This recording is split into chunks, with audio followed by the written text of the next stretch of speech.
ma aha wiilkiisa kamana dhalan qoyska ra'iisul wasaare Abiy.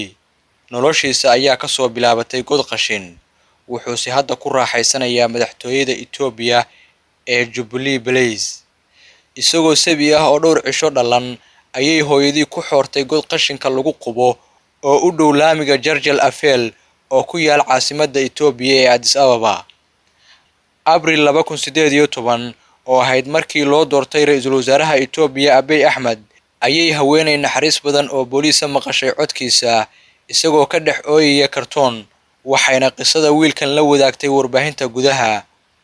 Ra'iisul wasaaraha oo sheekada wiilkani soo gaartay ayaa amray in loo keeno si uu u korsado, waxaana uu u muujiyay naxariis iyo dhoolla caddayn la mid ah tii uu ku qaabili lahaa aabihii haddii uu arko. Maalinkaas ayuu haweeneyda u dhaxda ee lagu magacaabo Sinaash waxa uu ka codsaday inay xanaanayso, iyadoo ku darsatay carruurteeda oo ka kooban 3 gabdhood, waana wiilka keliya ee looga indhakuusho qasriga Jubilee Palace ee Itoobiya laga hogaamiyo. Hadda waxaa la soo warinayaa in loo diiwaan geliyay inuu yahay wiilka Abiy, isagoo loogu magac daray Cali oo awoowe u ahaa ra'iisul wasaaraha Itoobiya sida ku xusan abtiriskiisa.